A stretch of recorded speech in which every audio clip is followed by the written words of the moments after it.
There exists a small volcanic island off the southern coast of Japan named Magashima.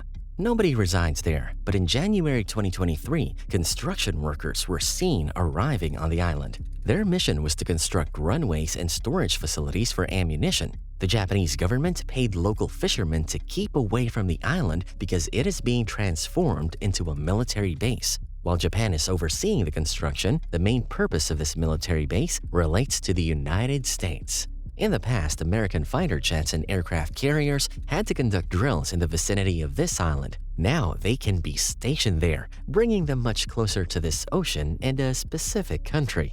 Magashima is just one of several islands being equipped with military equipment, much of it supplied by the United States. This effort has resulted in a chain of militarized islands, a strategy perceived as either defensive or aggressive, depending on one's perspective. These islands form a line that focuses on Taiwan. An official noted that 2023 is likely to mark the most significant transformation in U.S. force posture in this region in a generation. The rising tensions in the South China Sea, one of the most contested regions on Earth, are evident. This situation represents a departure from anything the U.S. Navy has undertaken since World War II. This year, the Department of Defense emphasizes that China represents the most significant strategic competitor for the coming decades. The reason behind this assessment is China's tendency to exert pressure on its neighboring countries with the goal of reshaping the region and the international system to align with its authoritarian preferences. It is worth noting that the United States has traditionally played a pivotal role in establishing the rules for global order, encompassing aspects like trade, preferred political systems, participant nations, and the overall system structure.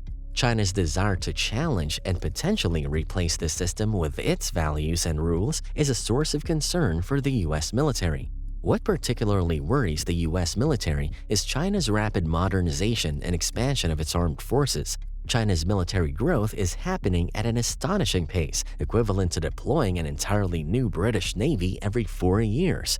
The report emphasizes concerns about China's growing military capabilities and its expanding presence. First and foremost, the U.S. military has a significant presence in Asia. There are approximately 8,000 troops stationed in Guam, over 100 bases in Japan accommodating about 21,000 American troops on the mainland, and an additional 24,000 on the Japanese island of Okinawa. In South Korea, there are 22,000 U.S. troops, and the U.S. Navy operates from a port in Singapore.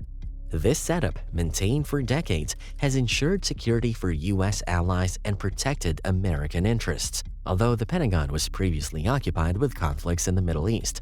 However, with the winding down of those Middle East conflicts and China's increasing militarization, the Department of Defense recognizes that the existing status quo is insufficient. A new approach, integrated deterrence, is deemed necessary to effectively deter China. This strategy involves reopening a base in Guam and relocating some troops there, but the primary focus is on strengthening alliances with Asian partners who share the goal of containing China. According to the Pentagon, partnering with allies is at the core of this strategy.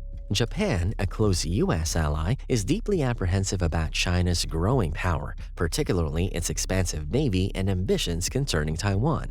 Japan's national defense strategy closely aligns with the Pentagon's concerns about China.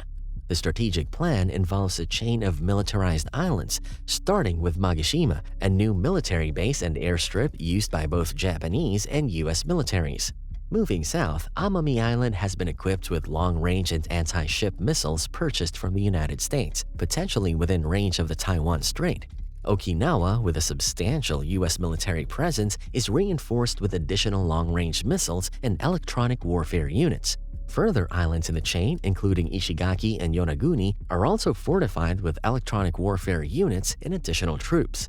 This island chain acts as a physical barrier that any Chinese ship or submarine must pass through to access the Pacific Ocean.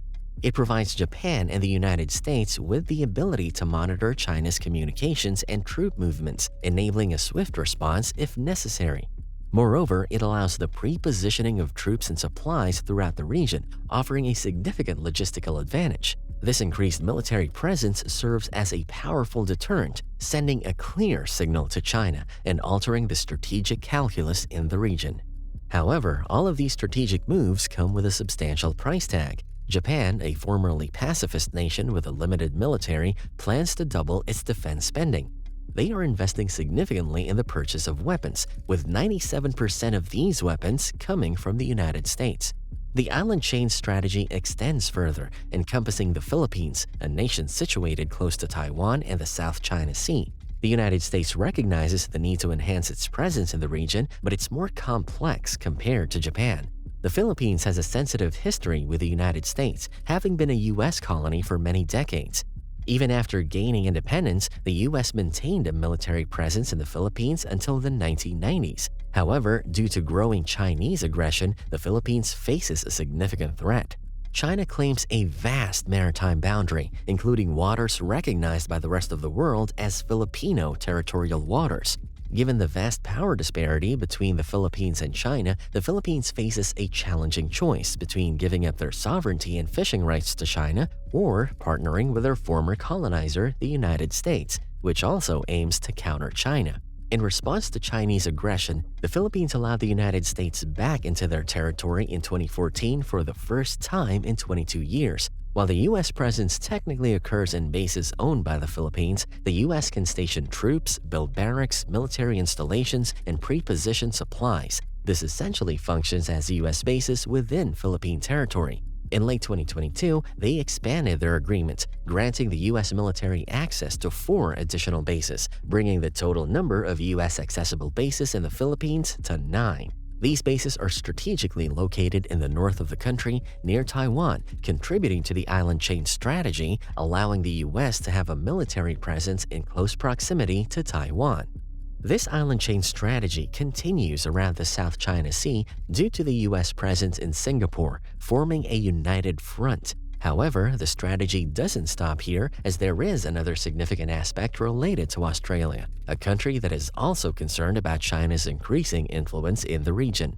There's a military pact known as Aukus involving the United States, the United Kingdom, and Australia.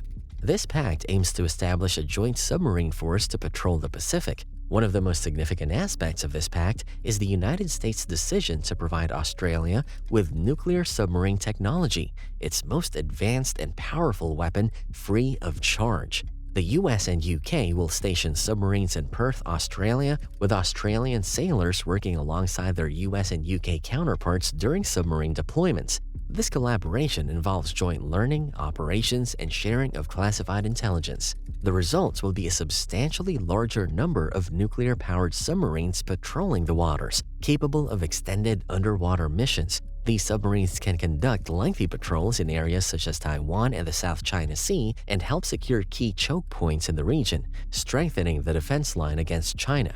Many of these submarines are expected to carry nuclear weapons. In addition to the submarine initiative, Australia is constructing a permanent hangar for US B-52 bombers at the Tyndall Air Base in northern Australia. These US bombers carry both conventional and nuclear weapons, and their permanent presence in Australia significantly increases military hardware in the Pacific. Looking at the broader picture, this island chain, often referred to as the First Island Chain, represents a robust presence in the region. It is at the core of the U.S. and its allies' strategy to counter and contain China. While it serves various interests for different countries, it notably revolves around Taiwan. Much of this militarization involving missiles, submarines, air bases, and troops is aimed at preparing for potential conflict in Taiwan.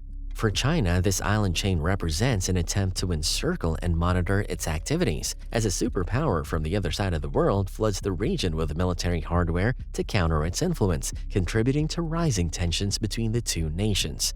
The question of how close we are to an all-out conflict between the world's 2 largest superpowers, the United States and China, is a matter of significant concern and speculation. Both nations have engaged in actions and strategies that appear to be increasingly confrontational. Chinese President Xi Jinping has labeled the U.S. strategy as one of encirclement and suppression, and some analysts see it as a form of Cold War-style containment. The extensive military presence, including the island chain strategy, clearly appears to encircle and monitor China's activities in the region.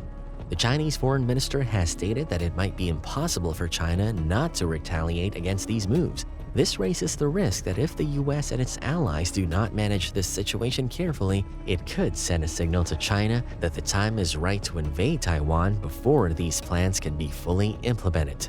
In this sense, the strategy meant to deter conflict could inadvertently provoke the very conflict it aims to prevent.